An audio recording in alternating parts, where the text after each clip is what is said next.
What's up, y'all? It's KB, and if you're like me, you love movies. Thank you for coming back for another episode of my film journey. Once again, shout out to my man Nathan Jones for the inspiration for this. And it's really been fun because it's a great way for me to stay accountable with everything that I watch. You know, as a physical media collector, it's very easy to focus on the things that we collect, but not necessarily the things that we watch. And first and foremost, I love movies. It's my hashtag for the year. I love movies. And I want to focus more on the actual enjoyment of film than being able to look at my collection and saying, well, I have this and I have that and I like this steelbook or whatever the case may be. But just get back to my basic love of movies, what got me here. So in this video, I'm going to show you the things that I watched in the last 2 weeks. And starting today, I will be doing this weekly, so the videos will be shorter. So hang out with me for a little while and we can run through it. So I was able to start my 2 weeks the same way I ended the previous two, in the cinema. So I was able to go and see Wolfman in theaters, and I wasn't expecting much, and it didn't disappoint. I'll just say that. It, it would be very easy and almost cliche to rely on the elements of the story that we've seen since the Universal Monster days. And sometimes when you try to go left of center, sometimes you go too much. I will say this, and I've put it in my Letterboxd review, the sound design was excellent. And that is probably the best thing I could say about it. I also went out with my wife and we braved the 3 hours and 35-minute runtime plus intermission to see The Brutalist. And I will say it wasn't a brutal watch, but what I will say is that I could see why Adrian Brody will win the Oscar. And also, there were elements to the story, especially because it, instead of having a 3-act structure, it almost seems like pre-intermission and post-intermission, and the pre was better than the post. That's all I'll say. And I'm going to end the 2 weeks the same way because I'm going to see Companion tonight, so looking forward to that. I was also able to watch some general movies, some I've seen before, some that were new to me. I'm also doing a 52-week challenge with my man Huck from Huck's Pop Culture Cafe. So one of the movies that I was able to watch was The Young Master, old Jackie Chan martial arts movie for that theme of 80s martial arts. And I had never seen it before, so it was nice to be a first watch. And it was part of the Criterion Collection box set, so I was able to crack that open and get into that. That reminds me, I'm also going to have a video called Unwrapped, a new series that I'm doing, just highlighting getting into cracking plastic on some of these movies that I have behind me. So I was able to crack plastic on that. And there's others that I did throughout the month of January. So stay tuned. You might be able to see that soon enough. I also watched a movie called Restoration for that challenge. And that ties into the next thing I'm going to talk about in a few moments. But stay tuned. I have a few other movies that I went through that are not related to that I want to point out. For instance, I was able to get into my 4K Steelbook of Galaxy Quest. It was quite a while since I'd seen that, and it was a great rewatch to see the movie again and see it in 4K. It looked great on the big screen and everything. I also checked out one of my favorite martial arts movies, which is called The Five Venoms, or we used to call it The Five Deadly Venoms when it would come on TV on Saturdays. Shout out to all you New Yorkers that know about drive-in movie at 3 o'clock. But it's my favorite martial arts movie. It's one of my favorite movies of all time. So the nice thing about having a collection is every once in a while you could just go back to your favorites. I also caught the stream of the new Luther Vandross documentary, I would say. I don't think it's going to be more than one, so it's a documentary, and it's called Luther, Never Too Much. Really great to see how the R&B singer Luther Vandross made the transition from singing on Sesame Street and doing commercials to being not only an R&B star but a pop superstar. There were elements of it that spoke about his life that I wasn't, it's nobody's business. I'll just put it like that. But it was great to see the ascent of a great pop singer.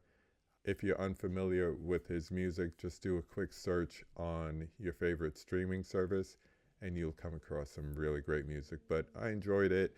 It was just a little bit too much. I also watched a neo-Italian movie that was really, really great. It really captured the life of an interracial couple in Italy post World War II called Without Pity. What I liked about it is it had very strong Federico Fellini movement kind of feel to it. Come to find out, he co-wrote it, and his wife is a star in it. The director, his wife is a star in it, so a very close-knit affair, but it was really good, very striking. It is banned in some countries, so it's now becoming one of those movies I have to see a release of. Criterion, please, Without Pity. It's a nice noir, and I think more people need to see it. And finally, within that category, we lost David Lynch.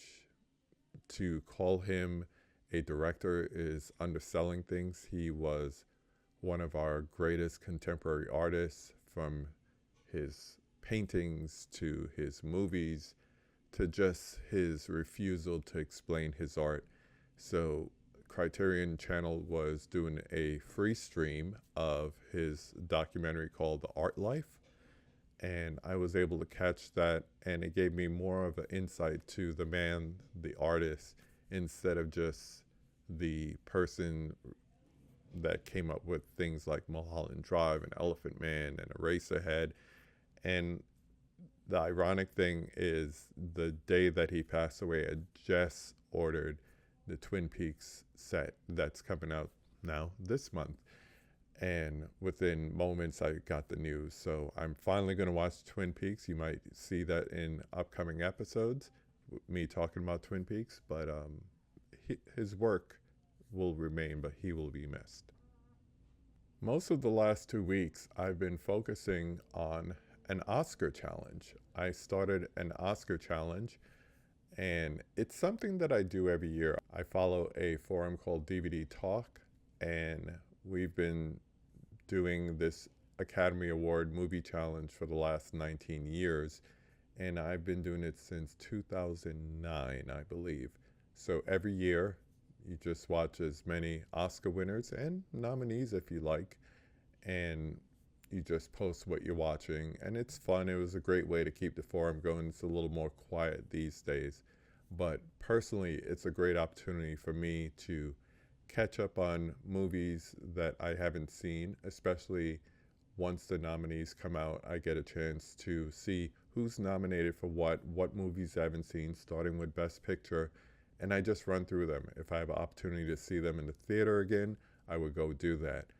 But I've just been focusing mostly on the nominees this year, so I was able to see some shorts and some features. So some of the shorts that I've seen, I would say the most fun was this one called I Am Not a Robot.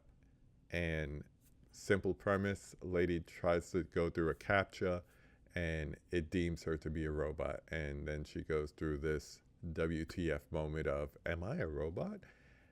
Really fun, short, but to the point. I would say the most impactful one was one I saw called Incident. And it's mostly silent because it's showing footage from the body cams of Chicago police where they wrongfully murdered a man. And the invention of body cams and the technology we have today, where we basically walk around with video cameras in our pockets every day. I'm shooting on one of them right now. It brings things to life that we haven't seen before.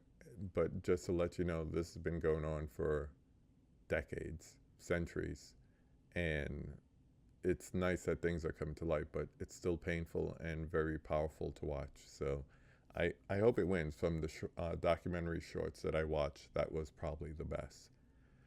I also watched an Academy Award documentary winner, and it was also a short called Learning to Skateboard in a War Zone If You're a Girl. Very, very nice, very powerful. Uh, it gave you a little bit of the cultural aspect of Kabul and these little girls, the things that they can and cannot do, from education to learning to skateboard and how it affects them, and very, very strong little women. I was very happy to watch that, especially the little girl Mina. She's nice and defiant.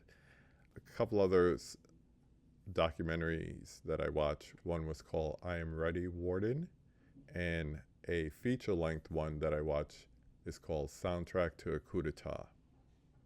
Made me think a little bit. It passed the music. But all of these and my reviews and ratings of them can be found on my Letterboxd. If you want to follow me on Letterboxd, it's down there somewhere. There were also some features that I caught. Just going to go through them quickly. Elton John, Never Too Late, that's up for Best Song. Sugarcane, that's a documentary feature that's up. I checked out Emilia Perez, and I could see the mixed bag of what people thought. I just keep thinking, if it wasn't a musical, how powerful would this movie be? But I'm not getting into it. A Different Man, Sebastian Stan. Kind of cliche, but I saw where it was trying to go. The 6888, good story, one that many don't know. This being February, it's Black History Month. So if you wanted to catch a Black History story that you may not be familiar with, it is available on Netflix. A Real Pain, I can see that Kieran Culkin will win the Oscar for this just based on his performance. And finally, Maria with Angelina Jolie. I believe that is up for cinematography, which I could see why it's nominated. She was snubbed for Best Actress. The category is very stacked this year, although I think I already know who will win. And I would say it's a part of a trilogy of movies from this director, along with Jackie and Spencer. And I could see the influence of these 20th century women and how you want to study them. I would just say, besides her performance, it's probably the weakest of the three. So if you've seen and liked Jackie and Spencer, or somewhere in between, you might like Maria. I also watched my copy of The Whale, and that was great because my wife had never seen it. It's an Oscar winner. Brendan Fraser won for Best Actor. It also won for makeup. If you've seen the movie, you know why. So she enjoyed it, and like I said, powerful performance. And something I watched for MLK Day, but can also be watched for Black History Month, is King, a filmed record, Montgomery to Memphis, and it focuses on the parts of Dr. Martin Luther King Jr.'s life as he became more of an activist. There were speeches, there were celebrities of the time reflecting on him through spoken word, through poems, through observations. And apparently this won Best Documentary, I want to say in 1970. So it tied into the whole Oscar challenge, even though I watched it a few days before the challenge began. So that's it for these last 2 weeks. As I said, this will be ongoing, hopefully weekly. I will try to get it in weekly, but it was a nice way to spend some time watching movies with a variety of things, shorts, features, Oscar winners, Oscar nominated, and just some plain fun movies as well. And that's what it's all about. Movies are here to entertain us, to educate us, and I'm enjoying this journey as I look back and I look ahead. If you'd like to join me, feel free, leave a comment. If you haven't done so already, feel free to subscribe, like this video if you like it and you want more. It's free. That's what I will continue to say. And once again, the Oscar challenge is in effect. I know A couple of people are doing it for the month of February up until March 2nd, which is the night of the OSCARS. So if you'd like to do it, hashtag OSCARS Challenge 25. Join in, let me know you're doing it. I think it's fun. It's a great way for those that say, I don't get a chance to see all those Best Picture winners. We have almost 100 years of it. This is the 97th Academy Awards, so you have some catching up to do. I think most people do.